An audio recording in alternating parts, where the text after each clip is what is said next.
Concave mirrors are mainly used for getting an enlarged image of the object.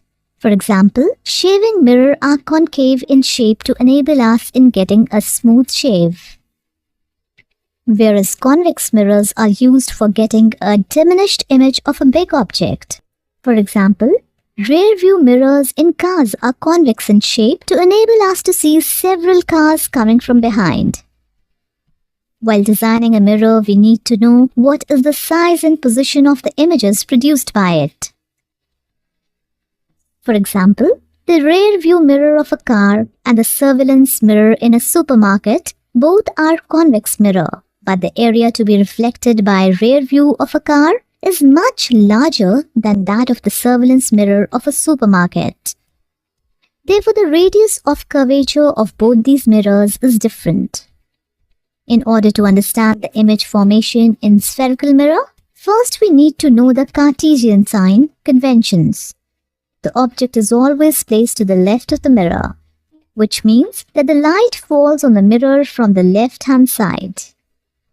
All the distances are parallel to the principal axis are measured from the pole of the mirror. All distances measured to the right of the origin pole are taken as positive, and distances measured to the left are taken as negative. Heights which are measured perpendicular to and above the principal axis are taken as positive. Heights which are measured perpendicular to and below the principal axis are taken as negative. Let us also understand a few important definitions related to spherical mirrors. Object distance u. The distance of the object from the pole of the mirror is called the object distance. It is denoted by u. Image distance v. The distance of the image from the pole of the mirror is called the image distance. It is denoted by v. Focal length f. The distance of the principal focus from the pole of the mirror is called the focal length. Focal length is equal to half of the radius of curvature of the mirror. The exact distance of the image from the pole of mirror can be calculated by using the mirror formula. 1 by v plus 1 by u equal to 1 by f. Magnification produced by a spherical mirror gives the relative extent to which the image of an object is magnified with respect to the object size. Magnification is equal to the ratio of the height of the image to height of the object. Magnification is also expressed by the ratio of minus of image distance to the object distance. Let's take an example to understand this concept better.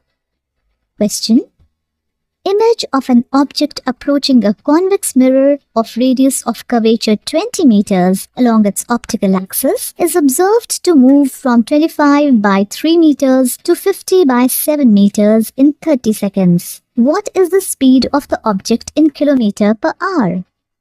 This question was asked in JEE Advanced 2010 exam. Solution: we are given, in first case, the image distance v1 is equal to 25 by 3 meter, radius of curvature r is equal to 20 meter. Therefore, the focal length of mirror f is equal to radius of curvature by 2, that is plus 10 meter. Please note that focal length is always positive for a convex mirror. By using mirror formula, we can find object distance u1. On substituting the values of v1 and f, we get 3 by 25 plus 1 by u1 equal to 1 by 10. Solving this, we get u1 equal to minus 50 meter. In second case, image distance v2 is given as 50 by 7 meter and we know focal length is equal to 10 meter. Again, from mirror formula, we have 7 by 50 plus 1 by u2 equal to 1 by 10.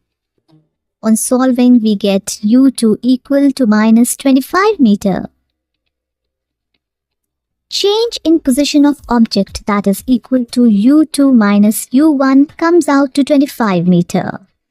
Now speed of object is equal change in position upon time taken, that is 25 divided by 30 meter per second. For converting the speed into kilometer per hour, we have to multiply by 3600 by 1000 or 18 by 5. So our answer is 3 km per hour.